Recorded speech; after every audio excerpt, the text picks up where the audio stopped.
Live from Latrobe Motorsports Studios, this is Ride Along with Howie, from the fast half-mile track at Latrobe Speedway, where it's grassroots racing at its finest.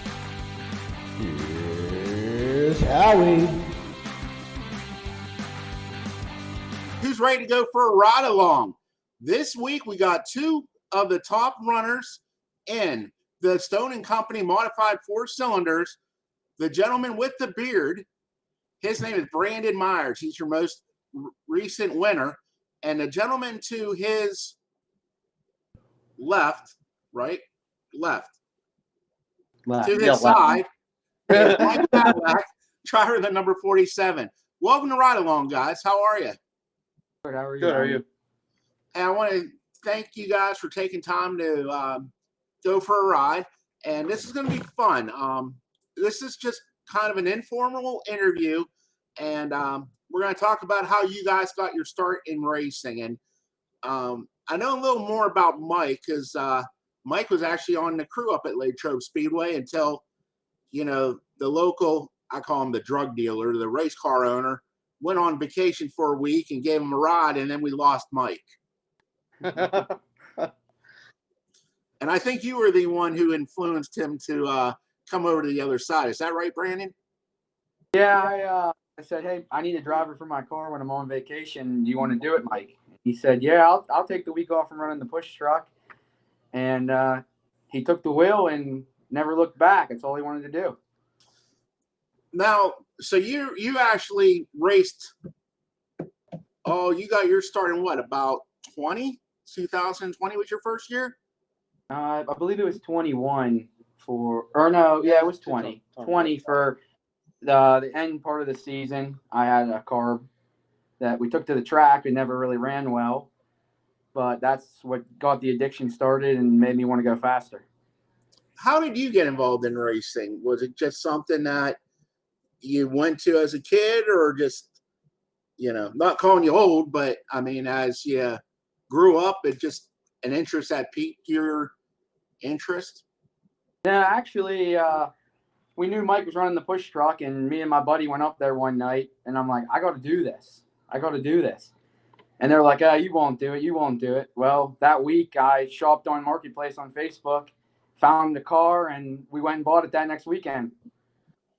Did you buy a race-ready car, or did you buy a car and got it in cage it yourself?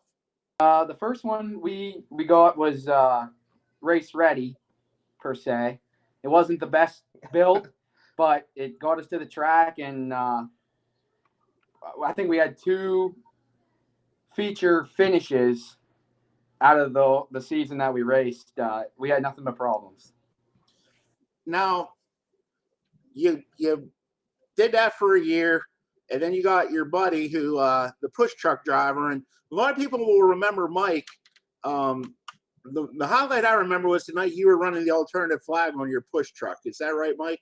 That is true. I had a lot of complaints and a lot of cheering going on at the same time. But you guys, how long have you guys been friends?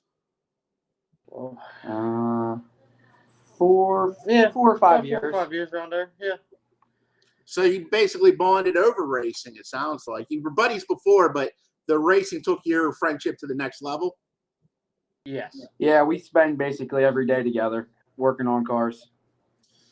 And your first car, Brandon, was it also, I know the car you drive now is a Dodge Neon, and Mike drives a Dodge Neon. Was your first car a Dodge?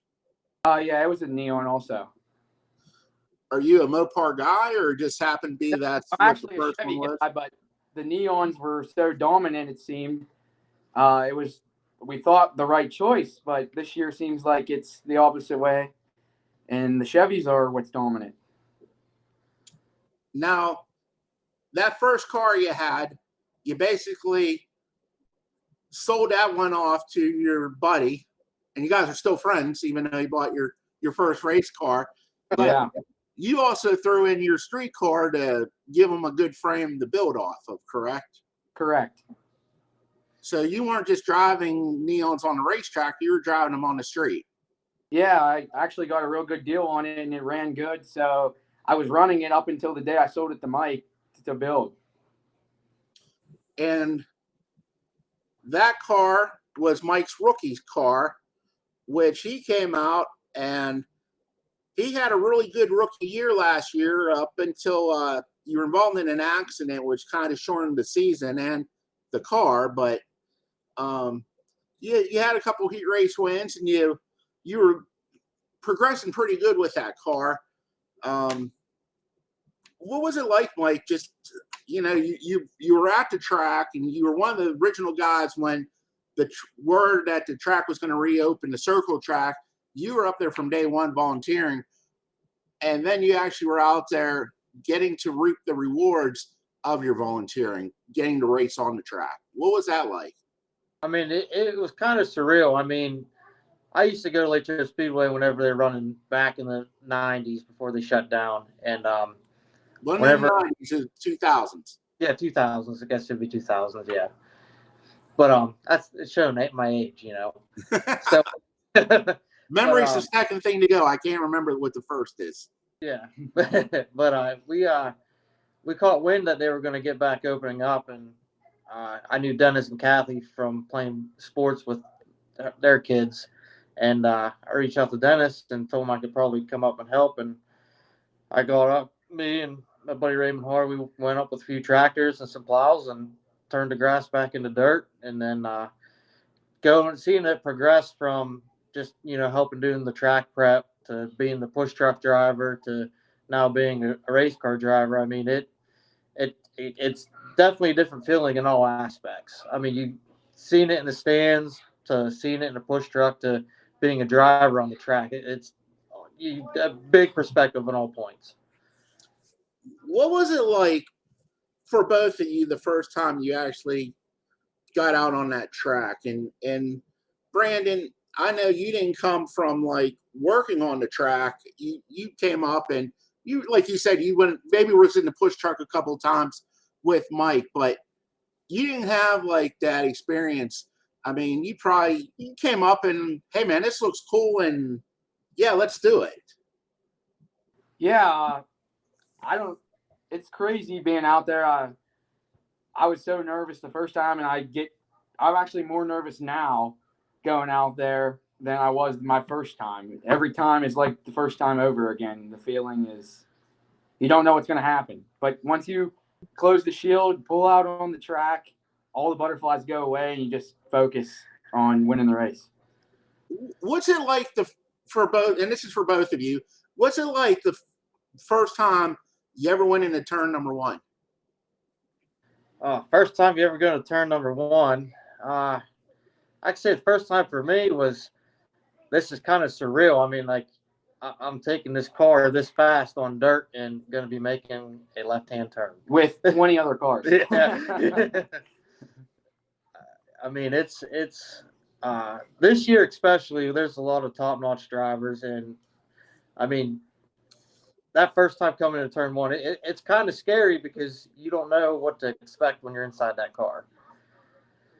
And you had some experience by going in there with the bulldozer. So you kind of, I don't want to say knew what to expect, but you knew what it was, maybe is a better statement.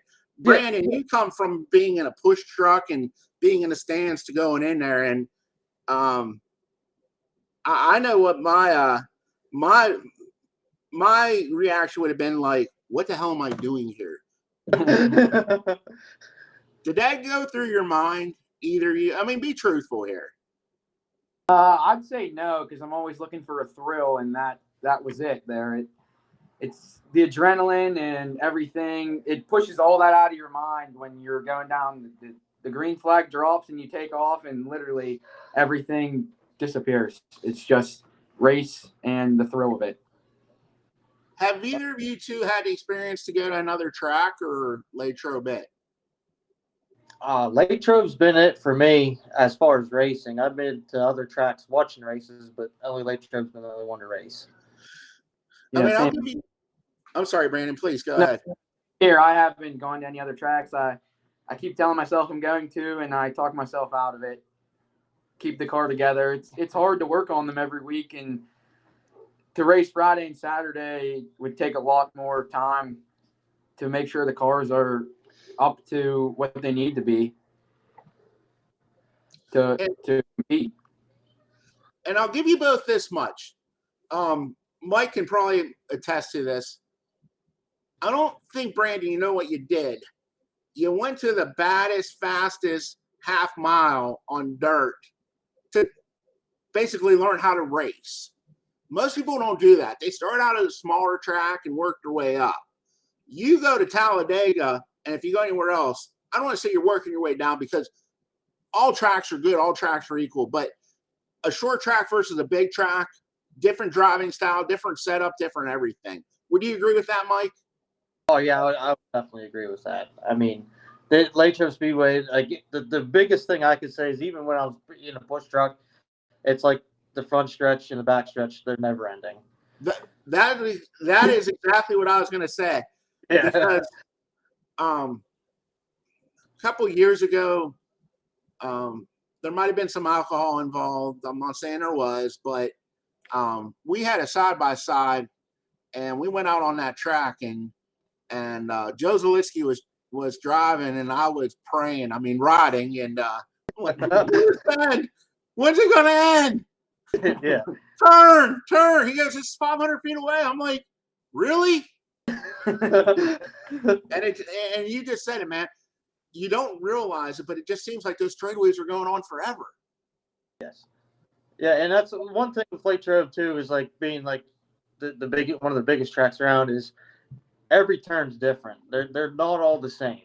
Like 3 and 4 to me seems a little bit tighter than 1 and 2, with a little bit steeper banking, but has a lot. You can get a couple more lanes out of it. Where 1 and 2, it's a little bit less banking, and it seems like it's almost like a 1-lane turn. Now, Brandon, when you started, what were your expectations, or what were you thinking? Was this going to be something that I'm going to be just jump in this car and we're going to go out there and we're going to win, and this is easy, and I'll be in a crate late model before you know it? Now, honestly, I had no clue if I was going to stick with it. But after, I finally finished that first race and I went under the checkered flag. I kept asking myself, what can I do to be faster? Like next year, I'm building a better car. I'm gonna build a motor. I'm gonna keep competing. And I just every week from then on, we just try to make the car better and better and better every week. Now, you guys, besides you, there's also Brandon. You drive the 307. Is he your uncle in the 830?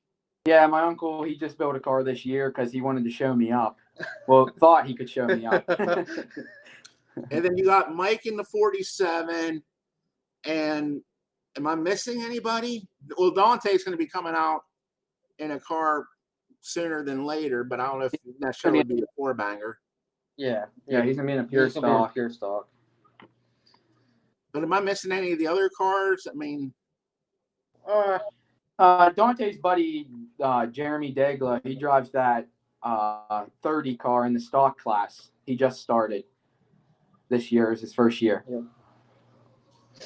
And you guys all pit together and work together, and it's kind of like the Neon Mafia because you're all in those neons, and Yeah, we have 3 at the track, and we probably have 6 or 7 just sitting at home ready to be built in case something happens. Yeah. The nice thing is being a team like this is everybody knows what everybody else's car is made out of, so to speak. Do you guys like the 307? You built the 307, redid it over the winter, and you take them all the way down. Mike, you built a new car. Did you build identical cars, or was there a couple differences? Maybe you like the handling of something better than Brandon, something like that? We have a little bit of differences from car to car, but mainly we try to keep it as close to similar as possible. That way, if one of us feels like a slighter edge on the other one, we know what to change on that other car. I mean, they're all, don't get me wrong, they're all completely different in different aspects. None of us have the same motors. None of us have the same tire ratio or anything like that. But I mean, we try to keep it to where we can try to help each other out on the track. if Mike says, hey, this tire size worked better, then the next week I'm trying that tire size to see if it helped me or hurt me. Yep. And we go back and forth. We all discuss what we can do to make the car faster. Or even at that aspect, we keep them similar because if something breaks, we have the parts. Yeah. My truck, Mike's truck, my uncle's truck, we have every part you can think of. If we need something, we have it. This might be a dumb question, but how come you guys build the 4-door cars? Well, mine was, I guess you could say, luck of the draw. I mean, when his street car was a 4-door, and then we had a couple other 4-doors just laying around, and that's what we built. And don't get me wrong, I kind of wish I had a 2-door, but at the same time, I have no problem with the 4-door handling. Is there any difference to them? We don't really know. Window opening. We never ran a 2-door yet, anyways, Yeah. and they're so hard to come by. The 4-doors we seem to find everywhere, Yeah. but 2-doors are hard to find, and when you do, they're expensive. What about maybe I'm not a Dodge person. I'm not really a car person. I mean, I love racing, but chassis wise, is the Neon the same as a PT Cruiser? Basically, it's the same. Basically, yes. You could take a lot of PT Cruiser parts, put on a Dodge Neon, and vice versa. Yeah. Brandon, I know you recently became a father. Would you want to make a PT Cruiser just because you're the family man? No, I'll pass on the PT Cruiser. I think the weight is too high there. Yeah, with the station wagon and the roof. Yeah. How about you, Mike? You've been on your roof. Would you like to have a bigger roof, or you like that? No, that's just more weight to be flying through the air, I guess. So you guys are catching on to this racing thing a lot more than you thought. Yep, it's an addiction. And you mentioned that you guys are now bringing 4 cars to the track, the 3 modified and the strictly stock, we'll call it. What do you think of that strictly stock class? Do you wish it was around when you guys got started, or you like the modifieds, or you think we need to have the 2? In my honest opinion, I wish it was around. It's a good intro class for people to get into it. Gives you some seat time without being too, I guess you could say, reckless. I mean, I think if there was a stock class, I probably wouldn't have had my accident the way that I did. I had a little bit more gusto and was trying to keep up with the pack, and that's what the accident happened to me. How about you, Brandon? Yeah, I kind of wish it was around when I started because, like he said, if you get a car with all this horsepower, you just go out there and you've never been on the track. It's hard to handle sometimes. I mean, the track changes every week. Sometimes it's rough. Sometimes it's real bitey, and you stick to it. But you can never just go there and say, well, I'm going to run the high side and I'm going to stick, because it doesn't happen. And the stock class would teach, like, it would have taught me, don't just go full tilt on the high side and think you're not going to go over down and hit a tire by the woods, because I did that a couple of times. But I'm sure you guys are really happy where you're at now. And one more question I have for both of you, actually. Where did the numbers come from? My number came from when I first became a firefighter when I lived up in DuBois, and that was 47 was my tag number, and it's just a number that's always stuck with me, so I just kept it at 47.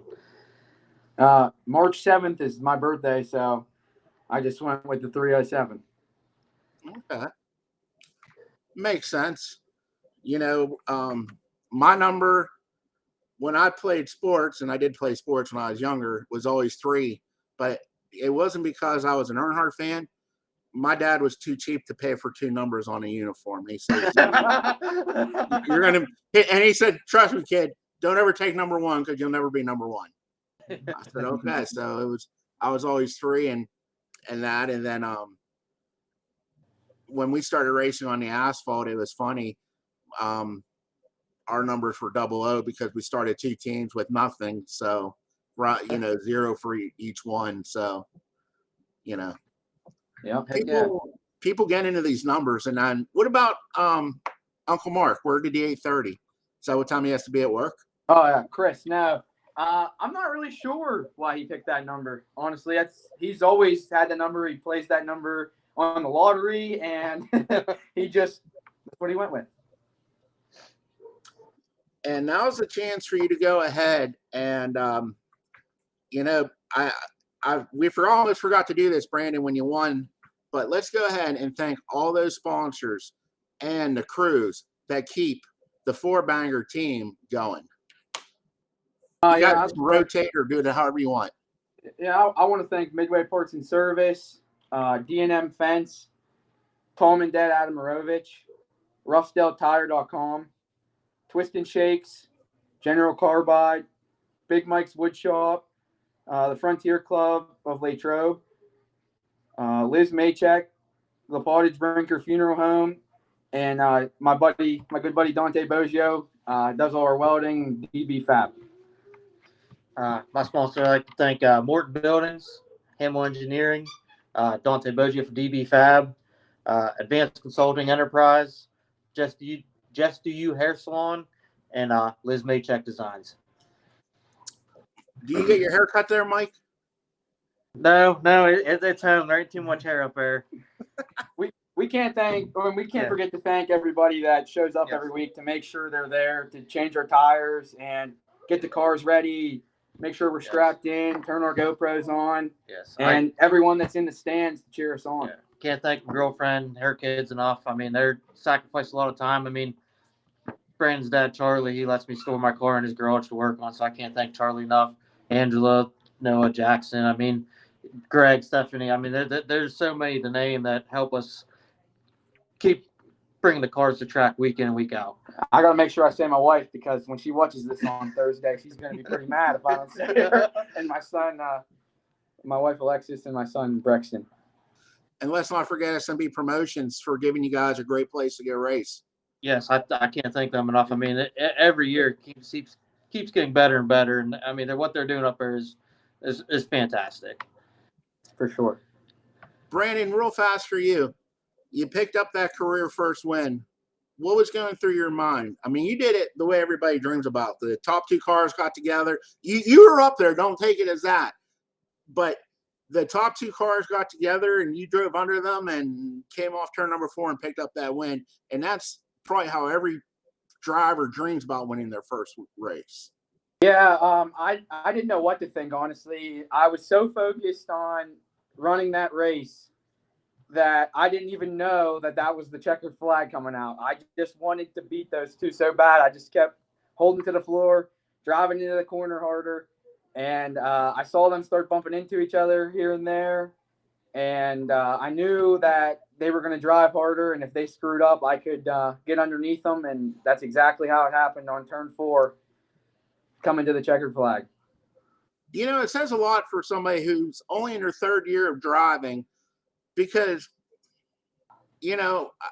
common sense would say, let's follow them and see what's going to happen. But you were smart enough and you set back. And then when they got together, you had that instinct to go to the left versus, you didn't get frozen and you kept your cool. And they always say the first one's the hardest one to win. And I got a really gut feeling that we're going to see that 307 in Victory Lane some more this year. And this week, you guys got your big race coming up. And I mean, Yeah, I sure hope we get it there again. It was definitely a dream come true. I talked my wife into letting the trophy sit in the kitchen on the island as a centerpiece. It took a lot of convincing, but I came home from work one day and she said, "Here, this is where it's sitting." And I said, "That's awesome." And you know what? It's great to see your families, both of your families, how they just want to be at that track and go and have fun. And again, I want to thank both of you guys, Brandon and Mike, for taking time out of the Four Bangers race team and going for a ride. And don't forget this Saturday night, Four Bangers. You guys are having your money race in the month of August, something that SMB Promotions and the Bates family do, is to reward our local guys for their loyalty. So you had to be there's a 50% rule. You had to run 50% of the races to win that big money. And we also have the Ralph Davis Memorial for the K2 Engineering Crate late models, where they're going, I believe, for $2,000 to win. So you know what? It's great, but it's even great to know that the local guy's going to get that money. That is definitely great. Yeah, everyone shows up there every week, and I mean, I know how much work it takes us, and I know they're putting in just the same amount of time. So, and they're fast cars. There's every single one there is competition for sure. But you know what? Your division is kind of unique. It doesn't matter who wins. You guys all win. And, you know, whether it be the Grubs, when Tiffany won, you know, all the other drivers are down there to congratulate you. And I'm sure it was that way when you won a couple weeks ago, Brandon. Yeah, I didn't even have my car. I wasn't even out of my car when I pulled into the tech lane there, and everyone was already swarming me and congratulating me. So it's definitely a good feeling. I got the monkey off my back, and hopefully we can get some more. Well, race fans, be sure to come out this Saturday, and you can catch 4 bangers with the 307 of Brandon Myers, the 47 of Mike Pavlak, and the 830 of the what's your uncle's first name? Chris Myers. And you also have is the Strictly Stock 30 going to be there too? I believe so. I believe so, yeah. Yeah, I think it'll be there. So 4 bangers are bringing 4 strong cars, and keep your eyes on them. Thanks again, guys, and we'll see you this week at the races. All right, thanks. I will see you then. Thanks, guys. Race fans, that's going to conclude another edition of Ride Along, sponsored by Joe's Auto Body and Towing, Specialty Metals, K2 Engineering, Rock Auto, DJS Swag, Seal Tight, Stone and Company, Vinyl Destination, SMB Promotions, and don't forget, if you're looking for a job, General Cartwright is hiring. They offer benefits and competitive wages. Also, race fans, if you have the opportunity, please support those who support racing. And remember, we'll see you this week at the races.